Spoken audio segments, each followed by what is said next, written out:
This is my intro.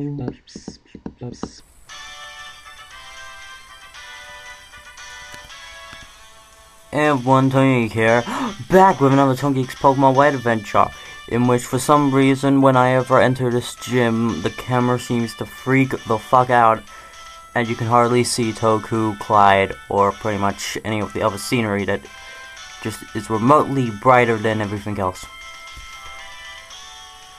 So yeah, blame my camcorder for that. What is up with this gym? Anyway, it's been a little while since the last Pokemon White Adventure episode, simply because of my crappy ass laptop that decided to break on me. Well, kind of break on me and such. Anyway, it's still not actually fixed. I'm using my mom's. Haha. It's alright, but whatever. Back to the point.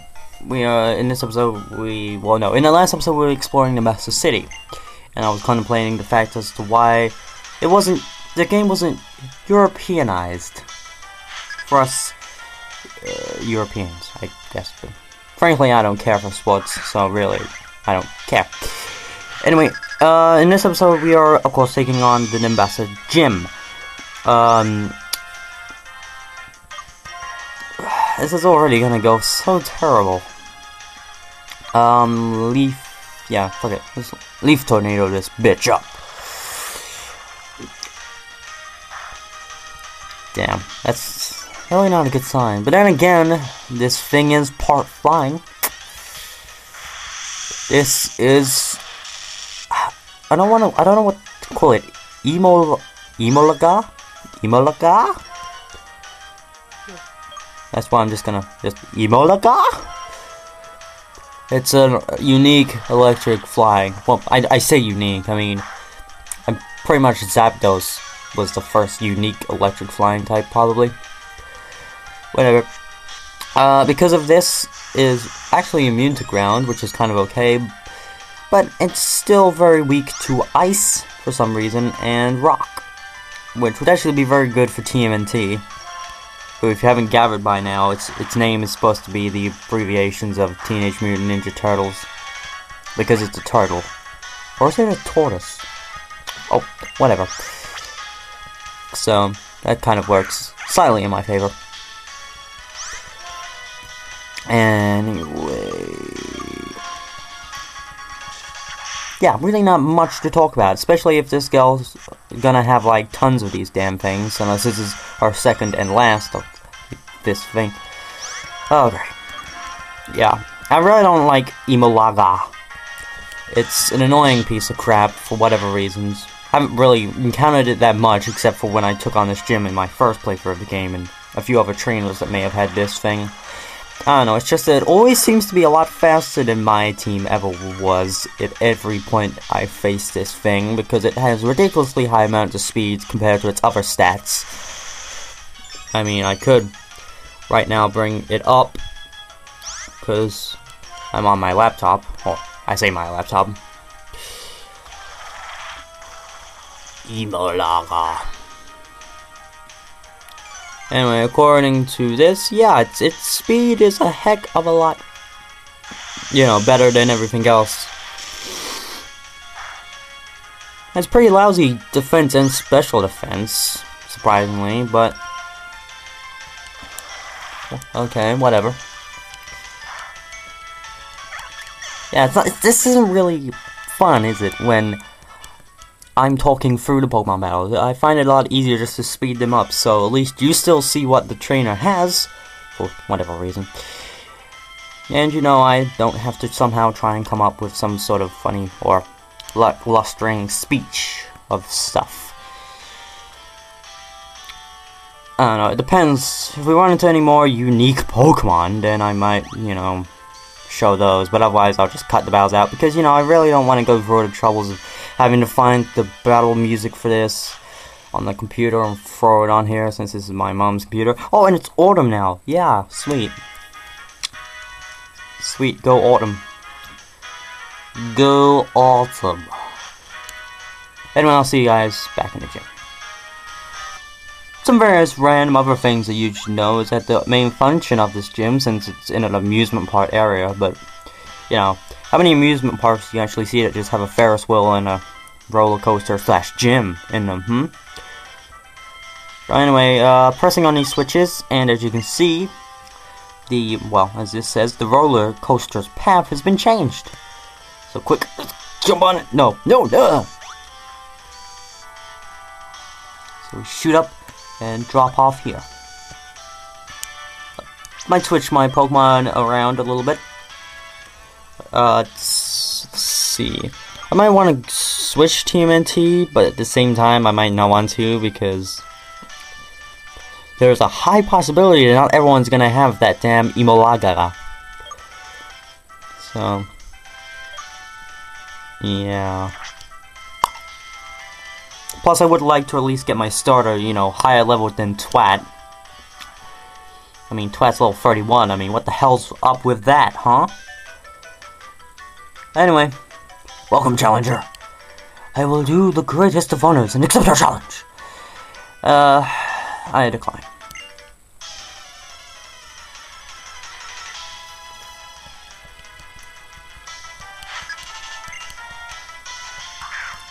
Okay, fine, whatever, I will talk then, since this is a unique Pokemon. This is Blitzai?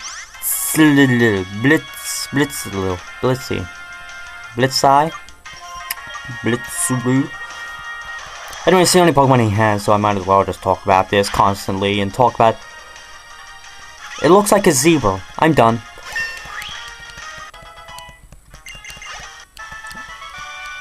Roll. Aww. What happened, Game Freak? What happened to the days where we could decide when we were done reading the foe's defeated comment, huh? What happened to those days? Why give me very long-ass, you know, dialogue when... What the hell?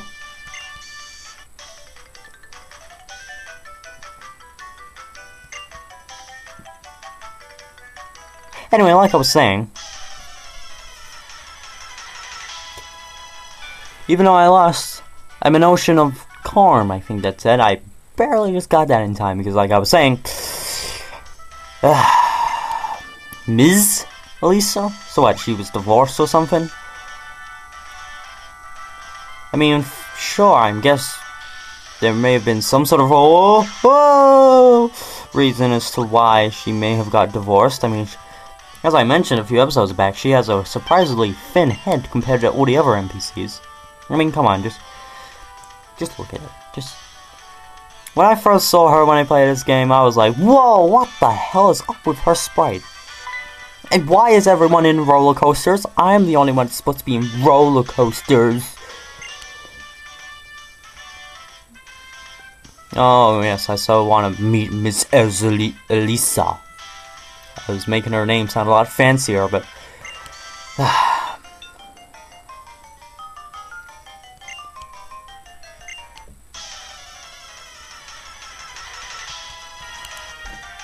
Did you know that as of Generation 5, there are about 39 Electric-type Pokemon, or 6.01% of all Pokemon, making it tied with Dark-type as the 12th most common element type?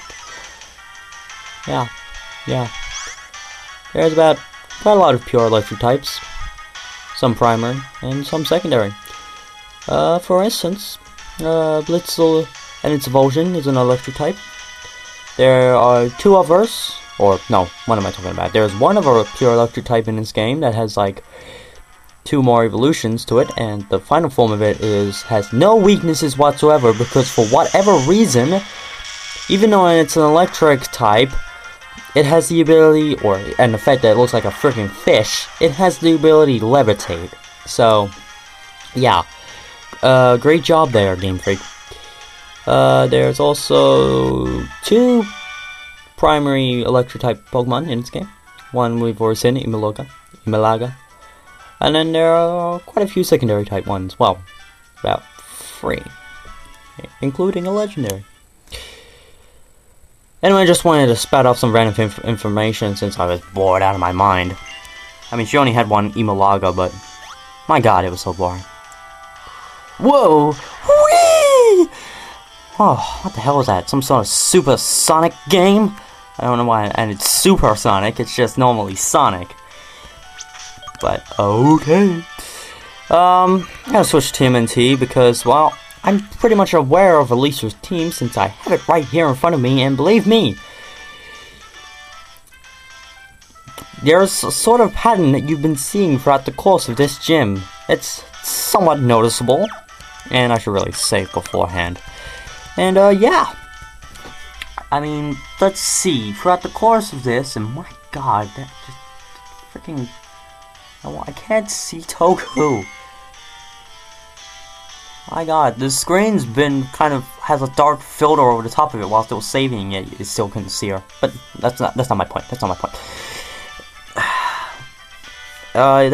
Throughout the course of this gym, we faced only 2 types of Pokemon, which you know just goes to prove something. Anyway, just look at her if you can. I doubt you can because of the shoddiness of this camera. I really need to get a new one, but whatever.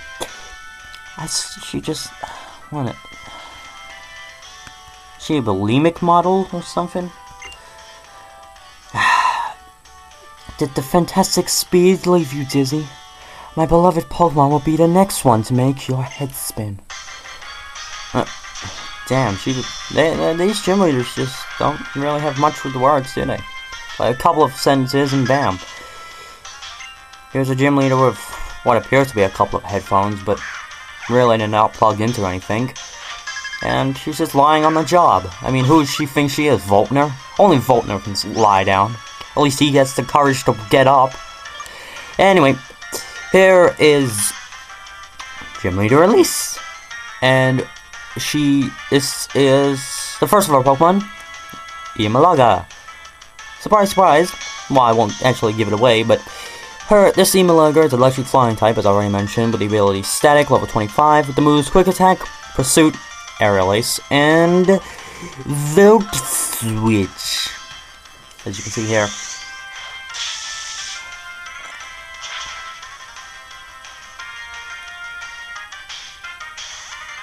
Okay, that works. Wait, she sent out Imalaga again? What is this? Some sort of Pokemon anime shit? No, I kid. Wow, really, TMNT? Yeah. She has 2 Imalagas, both exactly the same with the slight difference that one's female and one's male. Anyway, looks like TMNT is gonna die at this point because, well, like I said, Imalaga has incredible speed, and yeah, this isn't going so well because I'm pretty sure she's gonna heal up on the next turn. That's what gym leaders tend to do, so I might as well. But yeah, so what really sucks about TMNT is the fact that, you know, he's a rock type, so he can deal with these damn Imalagas, but the problem is, being part water type, he's still very weak to those electrics anyway. Yeah, it kinda sucks. Shame he's not part ground, but whatever. Here's another Volt Switch, which should only mean that she's going to do massive amounts of damage to me. Yes, and then switch around to what I would only assume is the other Imalaga, or otherwise, yeah. So basically, this is just rinse and repeat. We're just doing the same thing again. I use Ancient Power, it barely kills the damn thing. And then she might end up using a potion, but just in the off chance that she doesn't, or if she does. Yep. My god, this is boring. This is a boring battle. You're boring me. I mean, I don't know why you would want to save up your potions for your damn 2 Imalagas when you should really probably be saving them for the, you know, the big old mastermind of your team. Because, you know, she does have a 3rd Pokemon, but whatever. Anyway, back to the other Imalaga, which barely isn't different except it's female. Anyway, another Ancient Power. Hopefully that will be the last of our potions, but really isn't going to make much difference nevertheless. Except for the fact I could switch around to someone else. Like Twat, because ToneGeek's slightly weakened and paralyzed, so... Let's just pray to God she doesn't have another one. Another potion. Faults... What is this? What is this? What kind of tactic are you going with here? Oh, I'll hit you with Volt Switch, which will then ultimately do some damage and switch to the other Emologger. Sure? Okay, I'm pretty much screwed anyway, since the fact that obviously all the Twat's moves seem to be obviously a physical type move, and yet Emologger has static as its, you know. But I do not fear, for my Twat is stronger than any. That was a critical hit. Yeah, critical hit. Uh-oh. How did I forget it has aerial ace? Oh, I'm such an idiot. No, I'm not even thinking. Woke up really earlier than usual. I woke up at 7. I mean, 7 o'clock in the morning. Whatever. Anyway, this other Emologger should be a breeze, since, you know, it's, yeah. I'm just looking up about Volt Switch, you know. Deals damage and switches the user out. The user will not be switched out if the user is the only Pokemon in the party that is able to battle. If Volt Switch fails to hit the target, if Volt Switches ends the battle, if the opponent's ability prevents damage from Volt Switch, or the opponent is ground type, if Volt Switch faints, yeah, it's just random other stuff. There's various other stuff, and apparently, according to this, apparently, but you know, Emologger can learn Volt Switch at level 42, so, you know.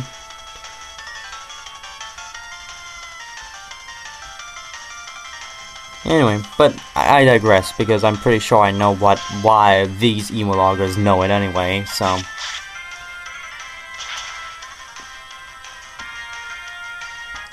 Sesame Toss! Yes. Dun, dun, dun, dun. Okay, our final Pokemon, which means some music's about to kick off that isn't like the usual music you're hearing right now. It sounds a little like, well, hang on, whilst I blow your fucking minds.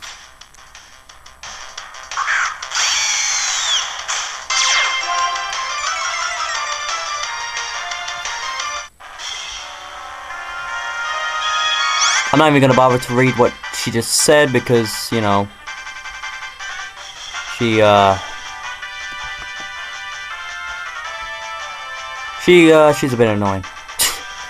Plus, it would go by so fast, so. Anyway, I just got caught up in something.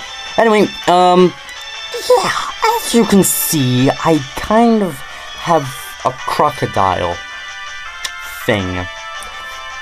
Yes, in true typical going with what Pokemon is giving me fashion.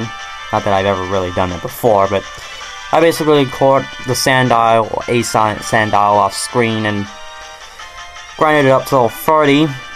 You know, just in the off chance that I might need some help, since, you know, TMNT is proving worthless to me, even against freaking Emologgers. Anyway, enough with all the babbling. This is Striker? How am I saying? Striker. Anyway, it's the evolution of Blitzel, as you couldn't guess, level 27. Electric type with the ability Lightning Rod, which I'm pretty sure gives an immunity to electric types. I don't know, I was just reading over it briefly. With the moves Quick Attack, Flame Charge, Spark, and Volt Switch. But isn't gonna do it much help here. How the hell is Rock Tomb more powerful than Mud Slap? There we go. I was trying to think of the move that was pretty. Yeah, here's that Flame Wheel. Or Flame Charge. I'm battling. What's going on? Speed Rose.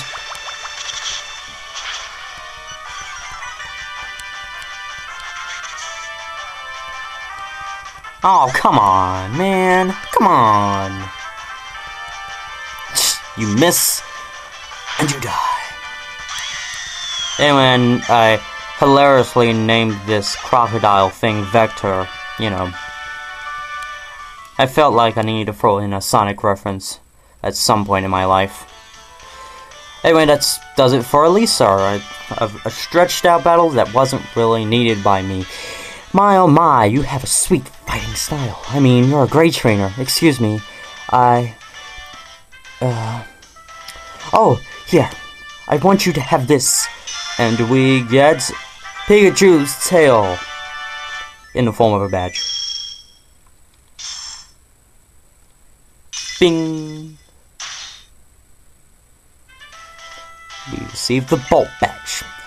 If you have 4 badges, including this Bolt Badge, Pokemon up to level 50, including trained Pokemon, will obey you. Also, here's this move I like. Feel free to use it, if you want to.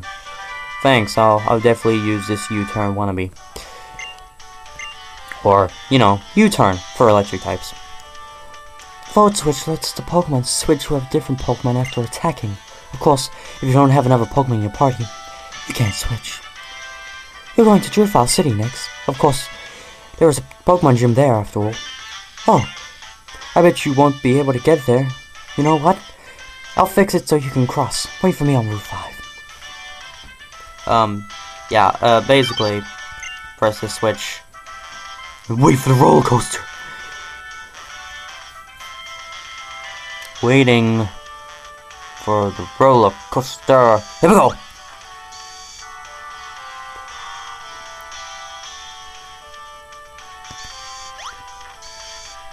By the way, I know it's something really hilarious about the roller coasters and that. If you probably couldn't really see it well because, once again, camera's crap. But when Toku stands in the roller coaster and it shuts, she is actually too tall for the roller coaster because it kind of her hat's kind of sticking up where the roller coaster is supposed to close, but it kind of just vanishes because obviously it wouldn't make much sense if top of her head was just sticking out weirdly. So yeah, I never noticed that when I first came here, but once I was looking through it this time round, I was like, what the hell? Anyway, healing up and then Route 5.